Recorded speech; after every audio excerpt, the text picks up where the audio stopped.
Go ahead, jump on board. Where do you want to get started? Okay, we'll start with our friend Matt. You give us money, you go to the top of the list. So Matt says, hey, are your standards that low? There's nothing that Pochettino has done that gives confidence for the World Cup. Mexico dominated. The United States has regressed. We need to show we can punch above our weight. Next year is scary. I wouldn't go that far because what you've got is this side had played all these games, 5 games in the Gold Cup against different levels of competition, different styles of competition.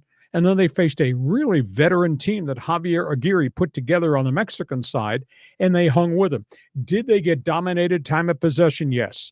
Did they have more shots taken against them than they got on Mexico's keeper? Yes. But at the end of the day, they made a lot of big plays. At the end of the day, they knocked at the door in the final 3 minutes of extra time and nearly scored the tying goal, and they didn't wilt. You know, when it was 1-0 and Raul Jimenez scored about 22 minutes in, and then you could see the thing tilt, I thought, oh, my God, this could be 1-1, then it could be 4-1, then it could really be a blowout. And that never happened. So what you've got is all these guys now, with what Coach Poach just said, priceless experience, all this in their memory bank. And now we're going to go into the fall and into the spring next year, and Pulisic and Reyna and all these guys are going to come on board with all their expertise to go with the young kids here, the Tillmans of the world, the Browns of the world, who played well in spurts. And, you know, what Berhalter just did at the back end. So suddenly their depth looks better and different. So I think, Matt, I'm going to disagree with you. They made progress. Obviously, he doesn't think Landon Donovan, Alexi Lawless, Tim Howard should apologize to Pochettino for just the constant barrage of criticism. And John Riley, with his opinions from left field, says, I think if Pulisic and all the other guys are there, that's the United States wins. Don't you? Well, you're talking about in the Gold Cup. In the Gold Cup, yes. Yeah. If we had a full strength team, and that was a Mexican full strength team, yes. Right? You said they got English Premier League players on there, and it was clear they were a better squad. The time of possession was very imbalanced. But yeah, I think if you got McKinney out there and some of the other guys, I mean, it's a different match. Yeah, I'm looking forward to seeing the next step up. Now, granted, this was Gold Cup. We get to World Cup. That's the creme de la creme. But there's 3 years in between each World Cup. Mm-hmm. And this is the final of those 3 years, yes. which is the biggest of those North American tournaments, mm-hmm. right? So it was interesting to see that the United States has been in the championship game, or was it like 6 of the last 7? Yeah, I think they've won 7. I think the Mexican side's won 10 of the Gold Cups. Yeah, because I didn't really start to follow soccer until '94 when the U.S. hosted the World Cup. But back then, the U.S. was nothing. Exactly. But in these Gold Cup, they had Gold Cup back then, I assume, but probably Mexico dominated or Panama or someone else, right? So that's where we are. Mm-hmm. I think we'll agree to disagree on this one, but it will be interesting to see because obviously now Pulisic and the veterans come join when they get back into their training, and they got all these kids who've had this, quote, priceless experience to see how this meshes together. Okay, move on. Moving on. Let's go. We'll talk some more soccer here with our friend David. He says, hey, U.S. men's national team did well in the Gold Cup without some names in the team. Need to learn from this and make the adjustments to go deep in the World Cup. Well, of course, this will be culture shock, though, because the World Cup, with the Brazils and all them, that's a whole different level and quality and style of play. But they found young guys that could hold up and athletes who could run and compete against a Mexican veteran team. So I came away, and I'm not big on giving out participation trophies, but I was so impressed with Team USA just not getting crushed and not wilting along the way. So, hey, they got some foundation to build on, and now all the veterans and the stars, international stars, will be coming back here to train when that window opens up where Pulisic leaves AC Milan and he'll come here to practice, and they'll do it with the others. And there'll be some friendly games, too, on that schedule as the actual preparation for the World Cup begins. Team USA will play some friendlies, too. Now, Pochettino was with Paris Saint-Germain, right? Yes. Was he the head coach or like an assistant coach, or do you know? I think he was an assistant, and then he was in the English Premier League, too, I believe. Okay. I mean, this guy's legit. That's why they hired him. Yeah, exactly. So, I mean, I'm optimistic. But we all thought that, 2026, all those young guys, we would be crescendoing going into the World Cup. I thought so too. And, Bruce Arena, legendary Team USA coach, has had a brilliant career in MLS. Bruce Arena is the one that started this avalanche downhill of criticism, and then all the other players jumped on board. I wonder how Arena would evaluate what he just saw against the Mexican side, which was loaded with veteran players. Team USA hung in there. Yeah. Okay. It was great. I mean, I enjoyed it. Okay. Let's go here to Manga. And he says, hey, listening up in San Jose on the 880 parking lot. Any word on the wild LeBron buyout rumors or trade to the Knicks or the Cavs? Thank you. Bless up. Oh, San Jose. I don't think that there's any validity to that at all. I don't care what King James's agent had to say. At the end of the day, nobody can take on a $52.6 million contract from a 41-year-old player, I don't believe. There were, a week ago this time, everybody in Cleveland, my friends in Cleveland, are just texting me going crazy about LeBron, homecoming, farewell tour based out of Cleveland, coming home to the Cavaliers, finish up in the 216 area code.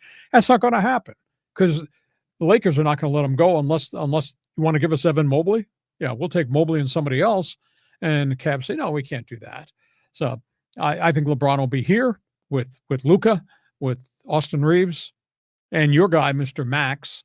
I'm going to be fascinated just to see the impact LeBron and these other guys have on DeAndre Ayton. Because as John perfectly drew the picture, Ayton got to Phoenix. He was, he bailed out of Arizona State, and he U of A. U of A? Yeah. Okay. And he got to Phoenix, he's going to be the guy. Well, around him was young, and he did nice things statistically. He goes to Portland, he's going to be the guy. But Portland had no players at that point in time, aside from an aging and then an injured Damian Lillard, and then he was gone. So he's never been, talking about Mr. Max, he's never been in a situation where he had really good players around him and the pressure points. And by the way, dudes in L.A., I'll tell you, the noise factor, the pressure to play in LA, the legacy, the tradition of being on the Lakers, that's a lot different than being in the Pacific Northwest, where the Blazers haven't won very much over decades upon decades. So I'll be fascinated to see how this works. Well, he seems to be a bit of a free spirit. So if he's in LA, that could really work for him, or it could be really bad for him if the fans don't take him seriously.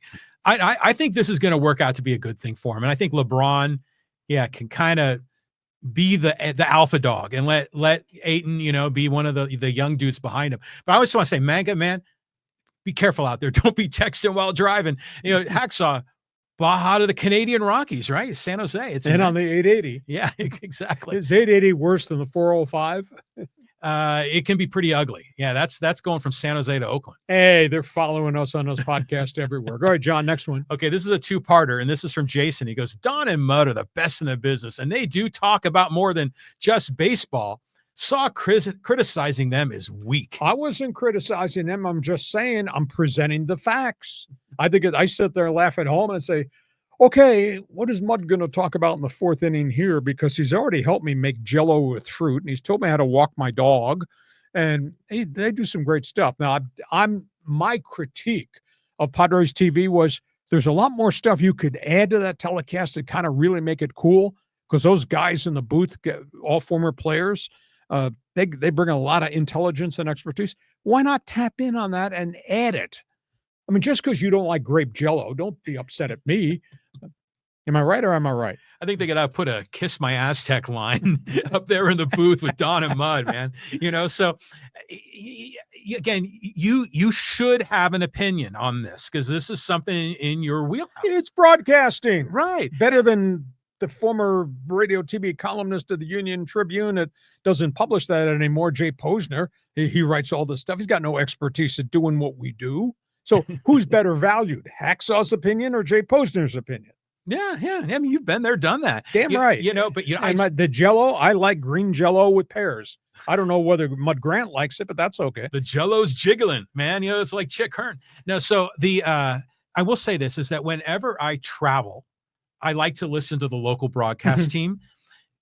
none of these guys are as good as Don and Mud. And even, when we had Jerry Coleman and Ted Leitner and all the Padre announcers, I have always really enjoyed. They've been characters where you go out to these other towns, and granted, there's some big exceptions, like Kuiper up in San Francisco, et cetera, but Kruko and Kuiper. But for the most part, these other announcers are just real, like, flatline, generic, professional, no personality. There's a lot of color. There's a lot of pizzazz to the Padre TV.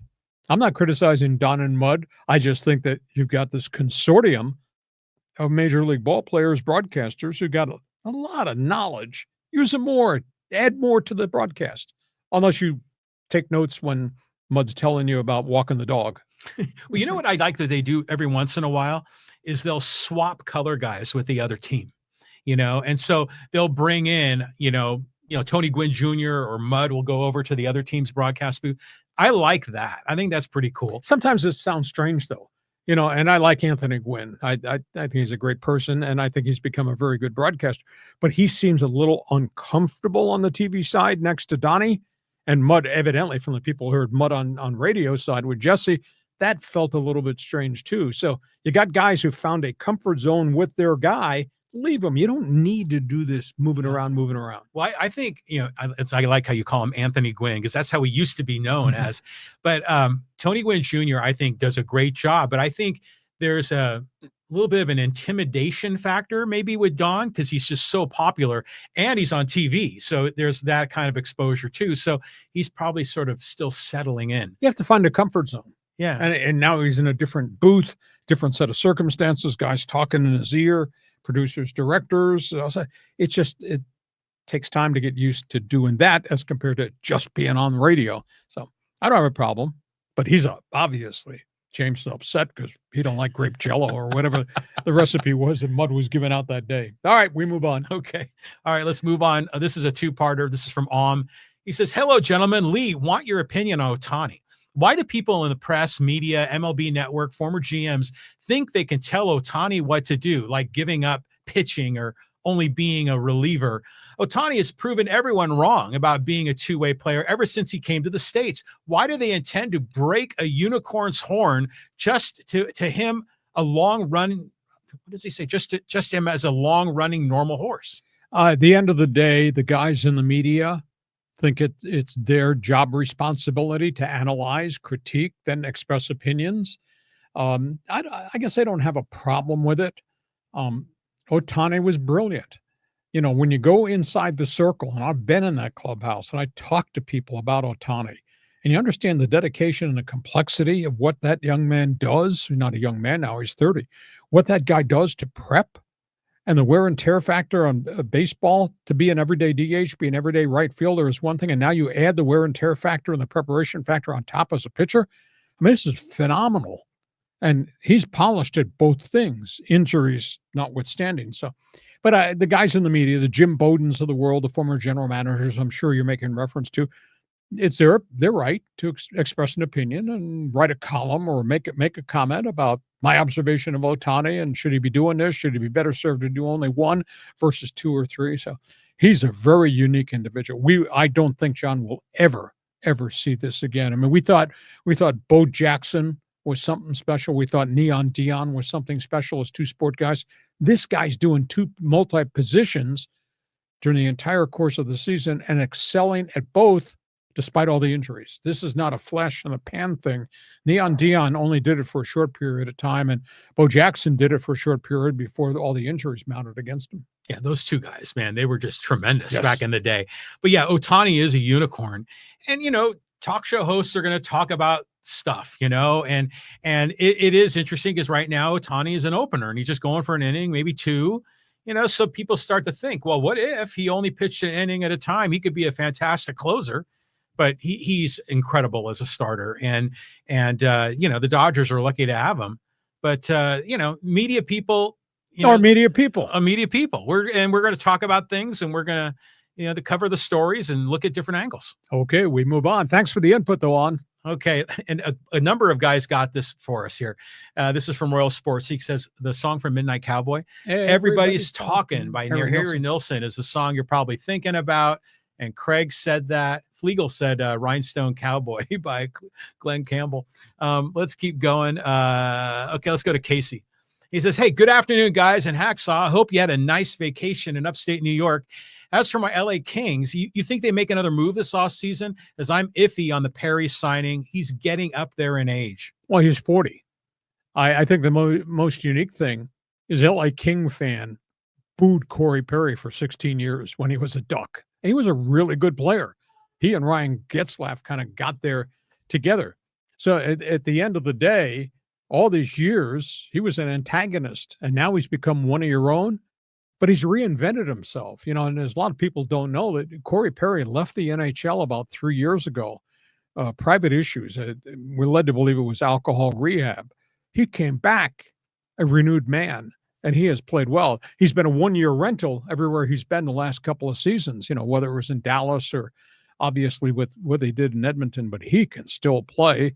He's just a different guy. But it is weird because you booed him for 16 years, and now he's one of your own. I think that's a good one-year rental along with Cody Ceci. They'll be a little bit different. But what they're doing is they're bringing guys who play heavy hockey onto a team that had a bunch of goal scorers and skaters. Now they got guys who are going to bang some heads and bodies too. So I like that acquisition. But I'll tell you what, him to get off the scrap pile when it looked like his career was over a couple of years ago and then go through rehab, that's pretty impressive. And boy, he looks so different now as a great veteran player. So good choice. You say he's 40, right? Yes. Now, was it Gordie Howe, the one that played really late into his career? He played into his 50s. That's unbelievable. Yeah, exactly. I mean, so are there any other NHL greats that we know of that are playing into their 40s? I mean, certainly the 50s is that's stupid. That's like Satchel Paige territory. Gordie Howe played that in the World Hockey Association at the end in Houston and in New England because he wanted to play with his sons, and he did, Mark and Marty. And Gordie could still play some. He wasn't the dominant guy as he was in the 50s, 60s, and 70s with the legendary Detroit Red Wings. But no, the goaltenders, there's some goaltenders that have played to age 40. Terry Sawchuk, now this goes way back. The legendary Detroit Red Wing, Toronto Maple Leaf, he played. Some of the older players, but no, most of those guys, by the time they hit in the 30s, are pretty much spent because the injury factor weighs into the equation now.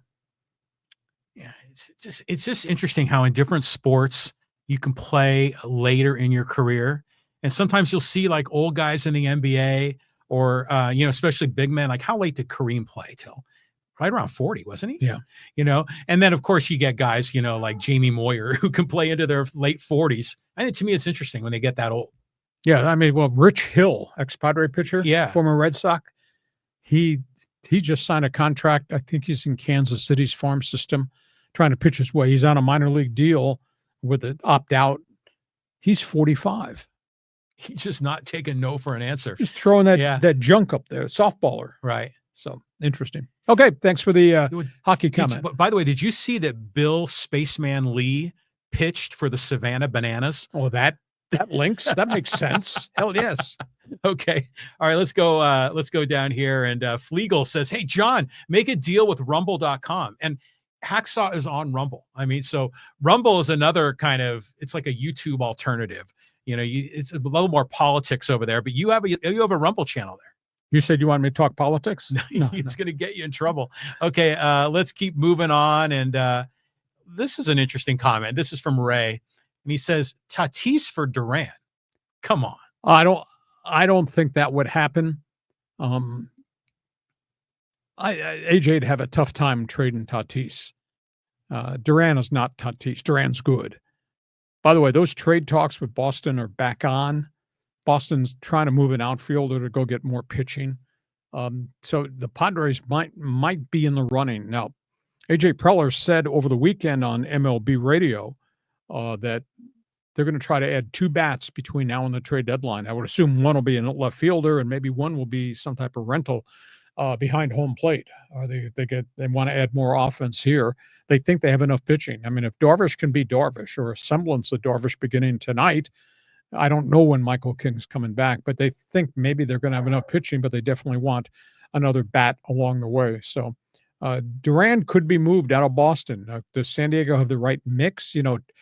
making a trade means trade partners. Both, you got to have the right stuff to put in the transaction. What does Boston need that San Diego's got that they can afford to give up? Right now, it seems to be pitching is what the Red Sox are definitely looking for. So, but Tatis for Duran, that's not going to happen. Well, Tatis says the statue contract, right? No trade all the way through. Yeah. So yeah, they're not going to trade him.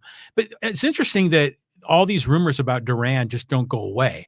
But he's not like a power hitter, and we need power. I mean, it'd be nice to have another guy that has nice slug and can hit some doubles. And yeah, but if you got a guy hitting 275 in left field, that's a hell of a lot better than what you got right now by committee. Yeah, I mean, whenever you see Kevin Sheets out there lumbering around, you're a little nervous. You know, he's going to pull a hammy, and then you can't get his bat. Yeah, yeah. So it's interesting. Trade deadline will be up July 31st, so we got 3 weeks. You're going to see transactions. Okay, let's go here to Flegel, and he says, hey, just tired of LeBron. No need to respond to that. Maybe having moved out of California is finally hitting me. I'm not tired of LeBron. LeBron's a great champion at age 40. Is his personality a little strong? Yeah, probably is. But you reel him back in. At the end of the day, what kind of franchise would you have if you didn't have LeBron James on your franchise? You know, you'd have Luka Doncic and Austin Reeves, and who else? You think you're going to compete in the NBA with 2 players? So no, I'm not one that beefs about LeBron. My co-host in left field sometimes has some rather strong opinions about, I've seen enough of LeBron. LeBron's a great talent. I don't know if LeBron's better than Michael Jordan, but hell, he's right on the same plane. It's interesting to watch him when he's playing ball because he is still such a stud out there on the court. Yes. I mean, just so big and athletic, and you just drive the lane and slam it like in a microsecond.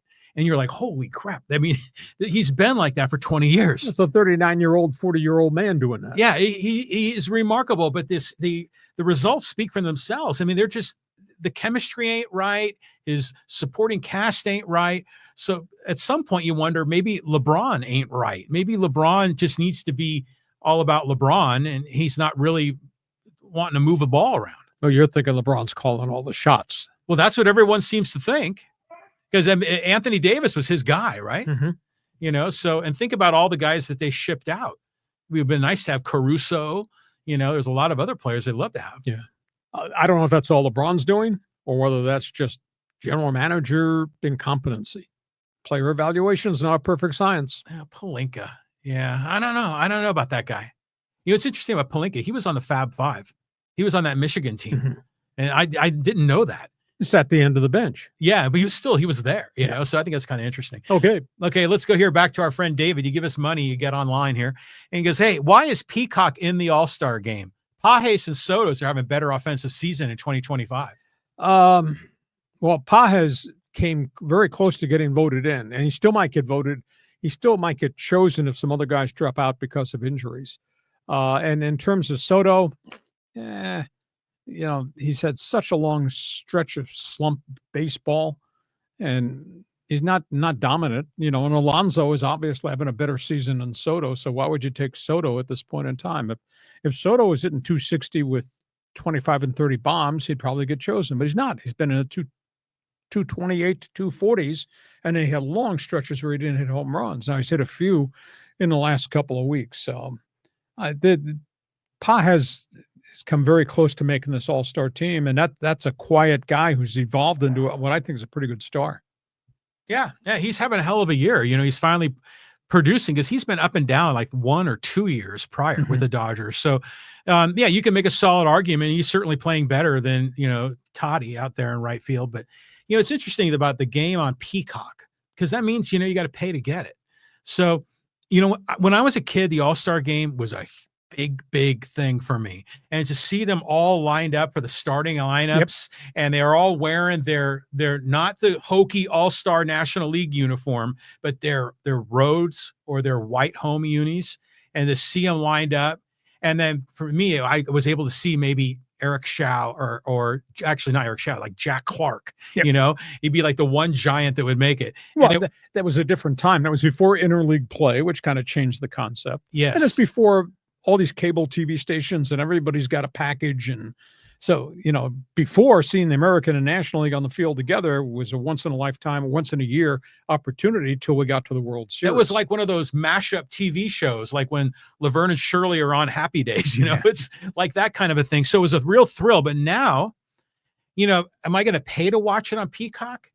Well, we already have a Peacock subscription, but I think about this. I love the Home Run Derby. Mhm. I love the opening lineup and announcement of everybody there on the line. The pageantry. But the game itself is just sort of, it's not that big of a deal. Okay, we got a lot here. Let's go from all things Fans Forum. Yeah, I think there'll be a few people who want to slam us on social media, you think? You want to go there? Okay. All right, let's go to social media. And, okay, let's talk here. Here's the Padres one. And this is from Seifer. He says, hey, Hacksaw, subscriber here. Can you please clear up this contract question with Sheets? Sport Track says he has arbitration the next 2 years. Does this mean the Padres have control over him this year and the next 2 years? Some say no, it's just a 1-year contract. Thanks. It's a 1-year contract. He's arbitration eligible because he will have been in baseball 4 years now. You have to be in the major leagues 6 years before you get free agency. So he's arbitration eligible if the Padres offer him an extension next season. He could accept the extension offer or he goes to arbitration. So the Padres could control him for 2 more years. Doesn't mean he's going to sign the contract immediately. If he doesn't like the offer after this pretty good season, he could always go to arbitration against the Padres, but they have to offer him the deal. But at the end of the day, you're tied to a club through year 6. Then you become a total free agent. Your arbitration years are years 4 and 5 in Major League Baseball, if that makes sense. Yeah, it can get a little complicated too. Like, you know what the rules are? Like, you can only be sent down to the minors like so many times in a given year, and you can only be sent down 3 years in a row. Yeah, it's complicated. Mm-hmm. You only got so many options left, et cetera. But you know what's interesting about Sheets, and they were talking about this on the national broadcast on Sunday about how big Gavin Sheets is. And if you think about it, I like to think of ball players and their silhouette, right? Like if I didn't see him, I just saw the shadow of their body type. Gavin Sheets has a unique body type, because he's just so big and so thick and strong. So I'm thrilled that he's finally having success in San Diego. Yeah, because so much was expected of him with the White Sox, never ever happened. From a consistency standpoint, he'd hit home runs, but he'd hit 228, and he'd strike out a lot. And they just finally gave up, didn't even offer him a contract last year. So the Padres took a gamble, and it's $1.5 million. Yeah. And he's outplayed the value, and he's going to get a contract offer to stay here. Got to find the right position for him, and I don't know whether that's a little bit of first base, a little bit of the outfield, or whether it's DH. He's found a home here. He is this year to what Solano was and Peralta was last year. It's interesting because Preller will get these guys to fill out the roster, and you hope to hit on a few. You hit on Gavin Sheets. I'm thinking of the inexpensive signings, not Nick Pivetta. Iglesias, Maldonado, Diaz, Connor Joe, Oscar Gonzalez. But I mean, he's Jason Hayward. He's missed on half of what he brought in, but that's okay. But the Gavin Sheets is a home run. Oh, yeah, at this point in time, for sure. Yeah, exactly. Okay, next one. Okay, let's go here and talk some Lakers. And this is from Mr. Sergio. He says, hey, the Lakers won't return to prominence until James is gone from the Lakers. He hates King James. LeBron, I don't know how you can hate the greatest modern-day player of all time, but everybody's got their opinion. Maybe he hates the persona, the personality of the guy. But all guys have personalities, and all guys want things done certain ways. End of the day, where would you be had he never arrived? You think he'd be any good at all? You think he'd have any NBA championships at all? Been in the playoffs at all without LeBron James? No. He's superstar. That's great. When his day is done here, it's going to be a very different team. And you may not be winning at all in a very different team. No? Well, I'm thinking back. You're right, because there was that moment before LeBron got here, but it was after Kobe retired. Mm-hmm. What were those years? I think LeBron signed like in 2018, 2019, right? 19, I think. 19. And then Kobe won a championship in 2012, I think. So Kobe probably played until 13 or 14. Mm-hmm. So And they had the Achilles injury, and the clock was really ticking at that point. So there were like 4 or 5 years in between Kobe and LeBron, and nothing happened then, No. did it? No.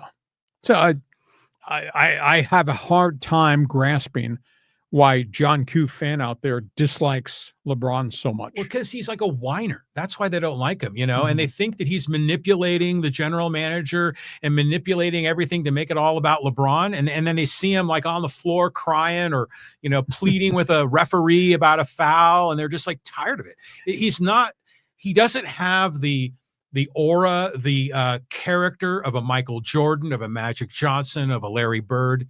He's a different guy. You don't think some of those guys use their influence to get decisions made that they wanted made? Come on, John. It's a players' league. Yeah, you're right. Okay. I just want you to know, twice in the same sentence, he said, "You're right." Yeah, well, you are. I mean, you are right a lot, but I know what I know. Yeah, you know what you know. Okay. Let's talk here a little Pirates ball. And this is from MSS. He goes, hey, we went to, this is with Juan Soto, pardon me. No, it's Dave Parker. We went to the Mets. We went to see the Mets play the Pirates at Shea Stadium. I'm not sure what year it was, 1973 maybe, but John Matlock was on the mound. Dave Parker hit a ball so hard that it was still rising when it slammed into the batter's eye in center field. It made a loud boom sound, and you could hear the crowd collectively gasp. It was the hardest ball I've ever seen hit. Mountain of a man. He really was. He was just a powerful, powerful guy.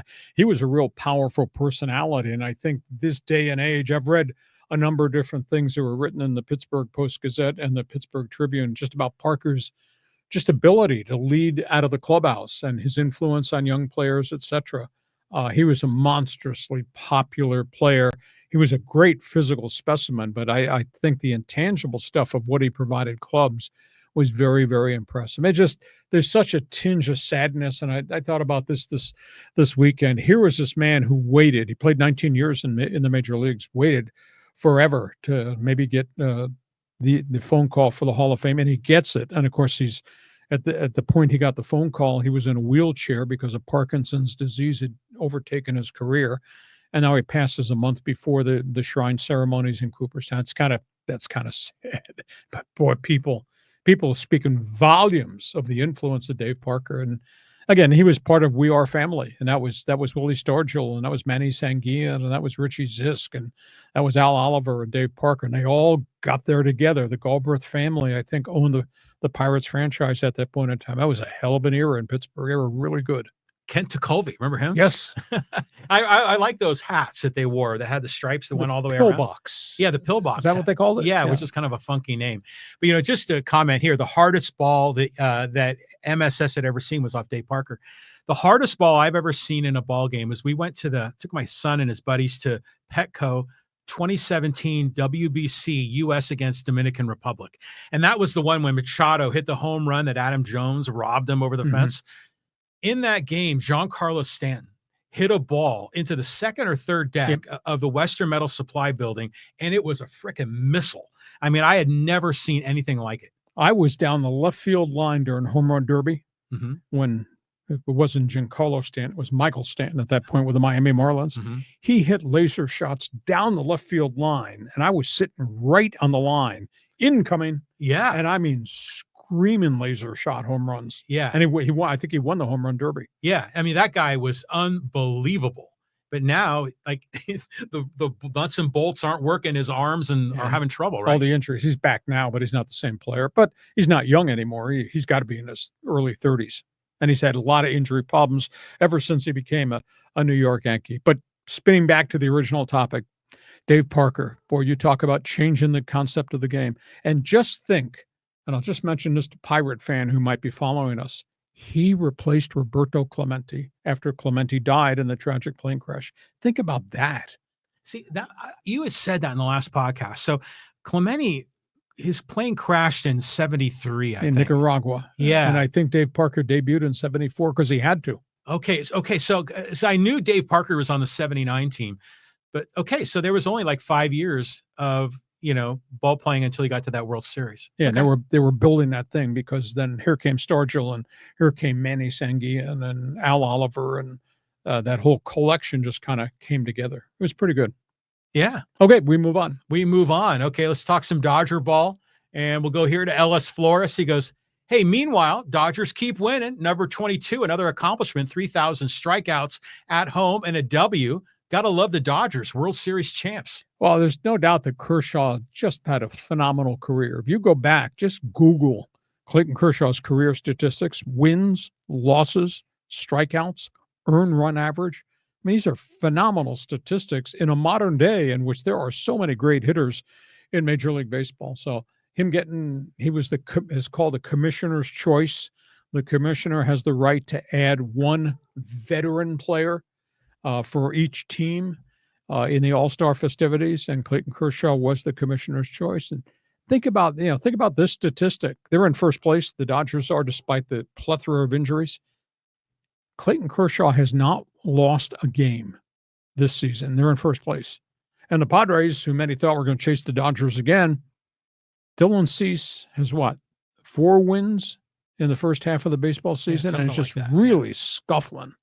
So think about those two guys. And Kershaw he's a hell of a gentleman. He's a consummate team guy. He didn't take the money and leave. Everybody thought he was going to Texas when Texas was writing blank checks. He stayed true to the Dodgers. He's a special guy. You think the Padres are going to bust out that Kershaw crying meme? No. And put it back up on the scoreboard? That took a lot of guts, man, but that sure backfired on the Padres. But at the end of the day, that was a really vivid year of flashback memories, I think, to 2024. I mean, whether you're a Padre fan or a Dodger fan, there's so many cool things that happened in that rivalry. Obviously, starting with Jerks and Profar, robbing them twice of home runs in the outfield, and then standing in front of the fans in left field in Dodger Stadium, jumping up and down with the ball in his hand. And Fernando Tatis doing the same thing in right field, turning to the fans in right field and kind of making an obscene gesture in his groin area. But it's been great for the rivalry. And now it's beat LA, and go Padres and beanballs and everything. It's beanball and it's Mike Schilt against Dave Roberts. These guys are going to come to fist. Hotheads versus red asses. Yeah, exactly. All right, let's keep on trucking here. And let's talk here about Juan Soto. This is from Joe Barr. He goes, I recently saw a video from a few years ago of a Soto at bat. He took a close pitch for ball one, shuffled around the batter's box, and stared at the pitcher, who pretended not to notice. The next pitch, Zach Greinke drilled him. Yeah, he dotted him. There's no doubt about it. Soto does all this mechanical flair stuff in the box, etc. And I think he gets tired after a while. But that's, at the end of the day, what the Baseball Encyclopedia says. It's all about him, Mr. Me, Myself, and I. And he said stupid things and embarrassing things. Is he a great player? No doubt. He's a great talent. Is he consistent? No. At this point in time, and he's not had a good first half of this season. And then some of the dumbass comments he's made since he left the Yankees to come to the New York Mets. Just, why are you saying this kind of stuff? Just go out and play. You're making more money than God. Just go enjoy the game and be a key contributor. Instead, he's making reference, well, I'm not hitting because I don't have Aaron Judge behind me. But the guy behind him, Pete Alonso's hitting 356. And 2 weeks ago, John was laughing about this. I saw the video. They got beat 3 straight by the Pirates. Got their ass kicked by the Pirates. And Soto hit 1 home run in the series. Hits this long shot home run. I think it was at PNC. He turns to the Mets dugout and patting himself on the heart. I did it. Yeah, your ass, you're getting beat 10-1 and you're pointing to yourself. What kind of stuff is that? I just remember the first time I saw him do the Soto shuffle because he was young. He was with the Nationals then. And I'm like, who the hell is this guy? And then I thought about it, and it was really entertaining because usually if there's any sort of intimidation going on between the batter and the pitcher, it's usually the pitcher that has the upper hand, and the pitcher that's doing all the Mark Fidrich BS. And all of a sudden, here was a batter like giving it back to him. And I was like, hey, well, this is something. Yeah, but then you get somebody who's going to dot him with a fastball because you're theatrics in the batter's box. Yeah, I just still think his value is very questionable because, yeah, he walks a hell of a lot, but sometimes he goes through these stretches where he doesn't hit much. And you're like, this guy's making $765 million. Holy crap. Mr. Me, Myself, and I. Okay, let's do a couple more here before we put a lid on this. Before we put a lid on it, all right, let's go back, talk a little more Dodgers. And this is from GM. He goes, hey, Dodgers fan here, but let's not get too excited. Last 4 series were against the Nationals, the Rockies, the Royals, and the White Sox. 3 last place teams and a 4th place team. They had better get separation with that schedule. Let's see what happens against the Astros, the Brewers, and the Giants. Well, no doubt that obviously this doing a bullpen day twice in a 5 or 6 day span, that catches up to you. Now, they're about to get Tyler Glasnow back. He's going to pitch on this road trip. And maybe he pitches in Milwaukee before the end of the week. So we'll see if Glasnow can be what Glasnow was prior. I'm not counting on Snell yet. That's a little bit farther down road, but you can't have bullpen days twice every 5 or 6 days because it catches up to you. And some of their everyday lineup is a little bit dinged up right now. They got 3 guys hurt that aren't going to play in Milwaukee, at least this first game or 2 of this Milwaukee series, but they're still good. They're still really, really good. And now we're waiting to see Ohtani. Is Ohtani give me more than a 2-inning starter? What's the next bullpen day going to look like with Ohtani at the front end of it? So still a really, really good team. Do they have to prove themselves? It's 162 games. Yeah. And again, they had that 9-game lead over the Padres and Giants the middle of last week. Now it's down to 7 because they got swept by Houston. So we'll see if they start to hit, and we'll see which pitchers step forward and help them. This thing's not over by any stretch. The question is, are they going to blow it up again, and are they going to run away from everybody again? It's interesting. It's a good call by GM because, hold your horses. Don't get ahead of yourselves here. What about the Astros? And the Astros swept them in LA, after all the bitterness and angriness from going back to 2017. That stings, Dodger fan for sure. So, yeah, now they're going to go play the Brewers and the Giants. Let's see how they do. Maybe they're going to kind of float back to earth a bit. Or they just may kick it back into gear and suddenly 9-game lead becomes 12-game lead. Anything's possible with this team because they have so much talent. So much. Just unbelievable amounts. Last one. Pick one more. Pick one. Let's go. We'll hopefully it's not one of our duplicates here. And this is one from Hiker Therapy talking about the Padres. He goes, hey, need to be sellers. No bench, weak starting staff, no power at first base, stick Sheets in left field or trade him. This is not the same team, energy or chemistry as last year. Not close. 3 to 4 main guys in last year of contract. Trade now to get some value. This team can't beat the big dogs, cut losses, restock for 2026. Well, there's no doubt they were 14-3 at one point. Thank you. Look who they played early. Look at where they are now. They're sub 500 since that 14-3 start. They have a losing record against teams that have winning records. They've won only 3 of 14 series against teams that have winning records. So it's a wild card team at best. And at this point, it's a struggling wild card team because there've been some surprises. The Giants are a surprise. The Cardinals are a bit of a surprise. So, as bad as Arizona's become because of injuries, as devastating as the mess in Atlanta, all their injuries, Padres are still on the edge of not being a playoff team because they just don't have a full roster. But I don't see any way they can be sellers because they're not trading Tatis. Obviously, Machado is a superstar. You're not trading Jackson Merrill. Nobody wants Xander's contract. I'm not sure, as much as I may like Cronenworth, that I'm willing to take on 7 years and $70 million of Cronenworth. Who are you going to trade? You're saying, clear the decks. Who's going to take these people? So no, this is the roster that Preller signed, gave big money to, long contracts to. This is who he brought to the dance. You're going to have to dance with it to see if you get to postseason play. Injuries obviously have changed it. We'll see if Darvish can be Darvish. If Darvish can come back and be trustworthy in the rotation, that's a jump up. Still got to figure out Dylan Cease. Mystery to me why he's so mechanically flawed from one start to the next. Pavetta's been phenomenal. Although Pavetta's been phenomenal at Petco Park, his ERA at Petco Park is 2.95. His ERA on the road is almost like 5. So wow, that's kind of psycho. That's like the opposite of Kolek. Yeah, and Pavetta's a little psycho anyhow. That's okay. So we'll see. But if they can rent another batter or two and Darvish can be Darvish, then they're right back in this wild card race and you feel confident. But in terms of selling it, clearing the decks, nah, because nobody wants those contracts.